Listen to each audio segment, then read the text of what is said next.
number 3 niya kanina, parang number 1 lang ngayon, guys. Ayan. So, nakita nyo, hinahangin na yung bimpo. Number 1 pa lang yan, guys.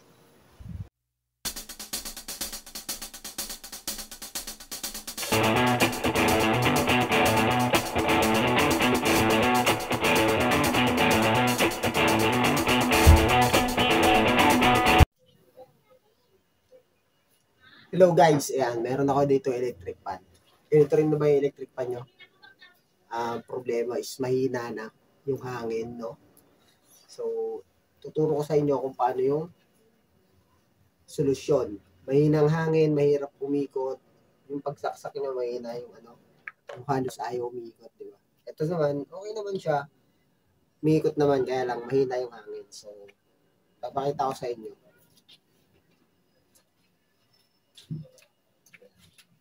Ito, number 1. So, mahina ikot niya. Tingnan nyo. Number 2.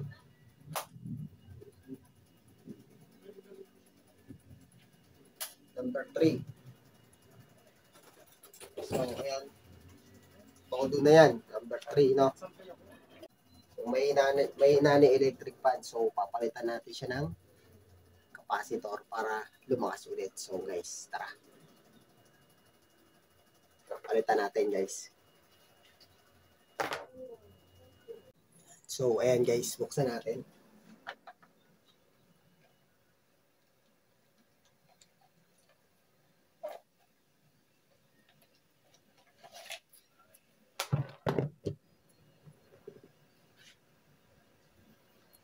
So, ito yung capacitor niya, guys.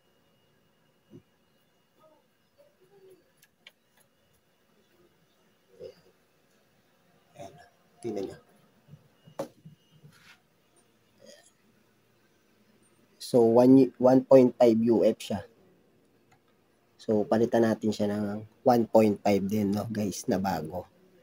So, ito, bumili ako sa Shopee. Meron ako ditong isang 1.5, tapos meron akong 2.0. So, itong 1.5 binili natin sa Shopee. Wala pang 50 pesos to, no? So, ikabit natin siya dito. Ipalit natin siya. Tingnan natin kung lalakas, no? So, guys, tara, palitan natin. Pero bago natin palitan, guys, linisin muna natin, syempre. Dumi. Diba? Kuha tayo na panglinis. So, wait lang. Diyan lang muna kayo. Kuha tayo ng panlinis. So, ayan, guys. Linisin muna natin. Kung wala kayong compressor, pwede yung yung brush na lang, no? Pero mas maganda to kasi para malinis lahat. So, kung walang compressor, brush na lang. Yan, pwede rin yan.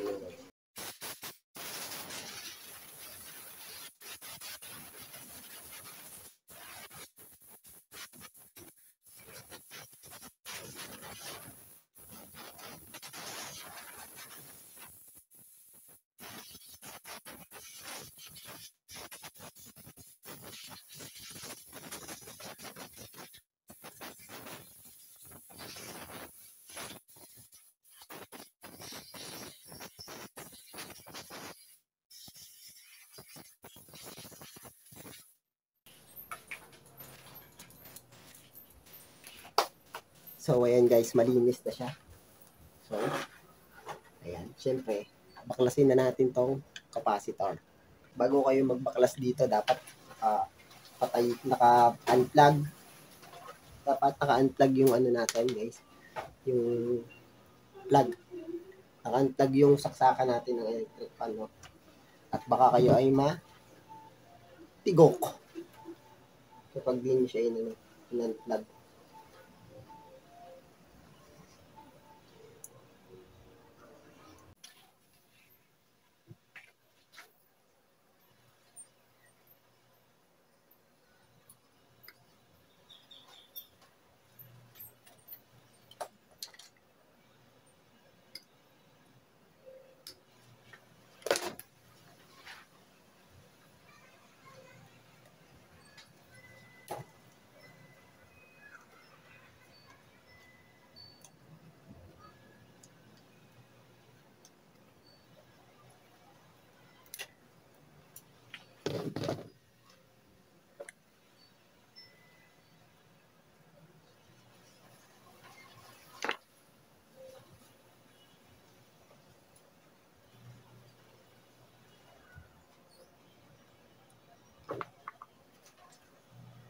1.5 versus 1.5. So let's start. So ayan. Kapit na natin na guys. Siyempre may positive negative yan guys, no? So siyempre itong pula is positive, itong black is negative.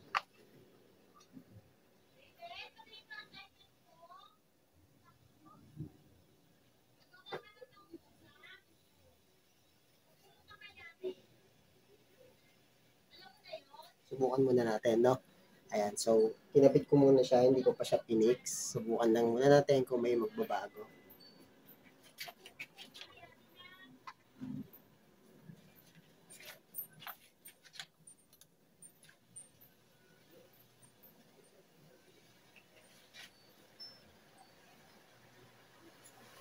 So, ayan guys.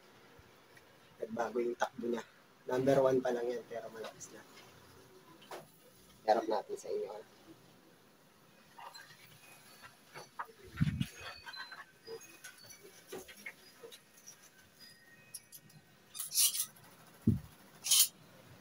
Yung number 1 niya kanina, parang yung number 3 niya kanina, parang number 1 lang ngayon guys. Ayan. So, nakita nyo, hinahangin na yung bimpo. Number 1 pa lang yan guys. Sunod natin is number 2. So, ayan guys. Malakas na siya. So, number 3, mas lumakas pa guys. Yan lang kasimple yan. Kapag meron kayong mahinang electric fan, palitan nyo lang ng capacitor. So, ayun guys, since na-testing na natin siya, lumakas nga yung hangin ng ating electric fan. So, ipipix na natin siya. Gagamit tayo nito. Ito yung tinatawag na heat shrinkable wrap. Pag gininitan mo siya, ano siya, yung yayakap siya, no? So, tara. Mura lang to. Isang metro nito, 35 lang. Kung sa Shopee kayo bumili, mas mura. So, tara, lagyan natin. So, gawit lang tayo na maliit. Dalawang maliit. So, tapos tanggalin natin itong capacitor. So, ipasok muna natin to dito sa wire. Yan. So, yan, nakapasok na. Tsaka ito, syempre, dalawa. So, tsaka natin siya ikabit.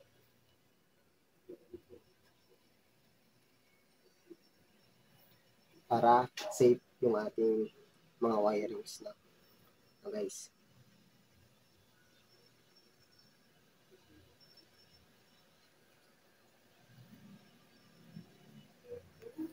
Yan.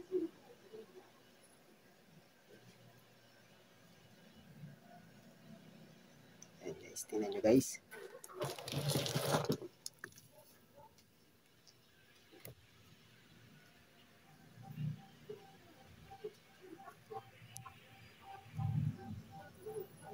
So, ito na yung yan. So, tsaka natin siya sagad. Punta doon. Tapos, tsaka natin siya iinitan ng lighter.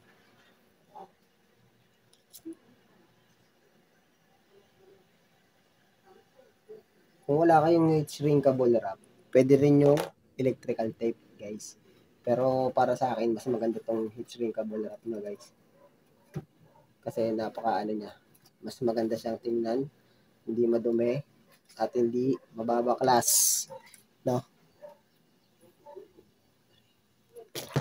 Ayan.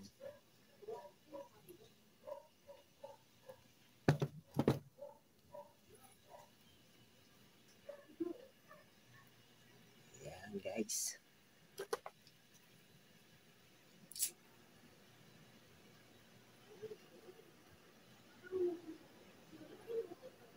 O, diba guys? Malinis. Malinis yung pagkakakabit natin, no? So, ikabit na natin siya dito, guys. Balik na natin. Mas maganda kung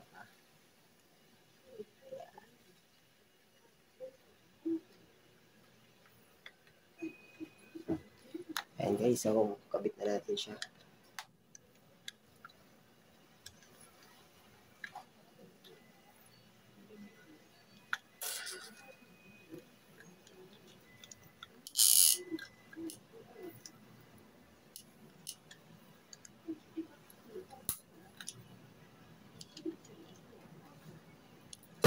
Ayun na guys.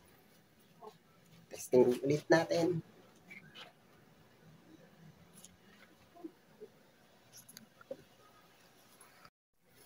So, ayan guys. Okay na.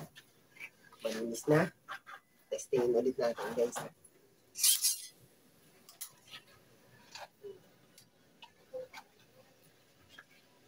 Kanina yung number 3 nito, hindi matangay ng hangin. So ngayon, subukan natin number 1. Ayan guys, number 1. Number 1 pa lang yan.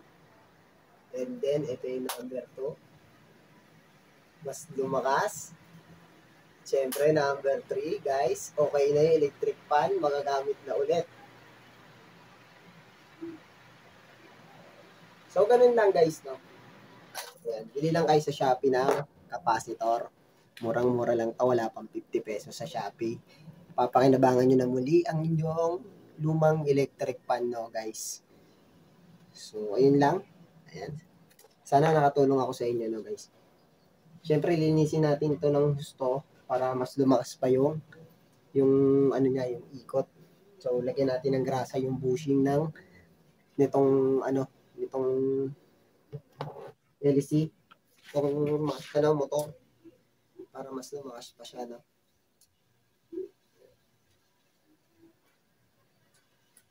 Basta natin, guys.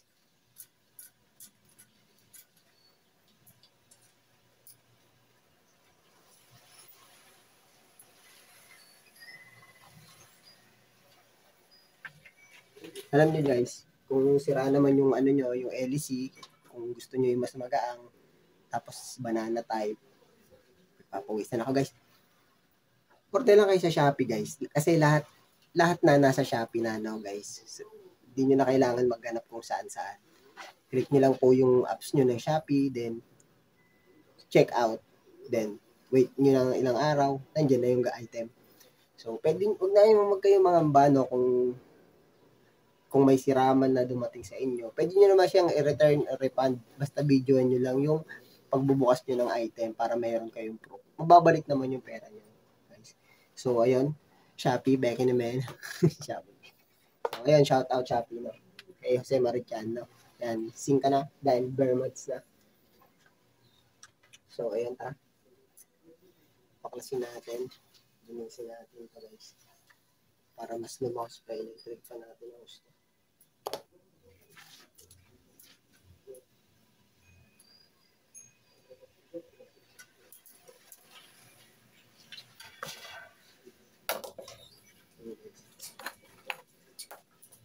Ito, sira na rin to eh. Yung LC ko. Kaya dapat umorder na rin sa Shopee.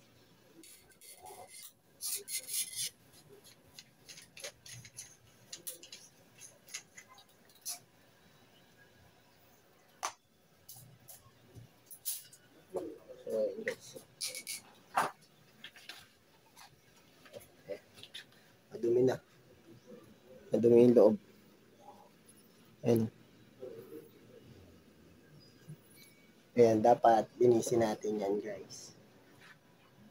Kasi isa rin yan sa nagpapahina sa motor ng ating electric fan. No?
So, okay na pala to guys, no? Bago siya na-stock na garasahan ko pala muna siya.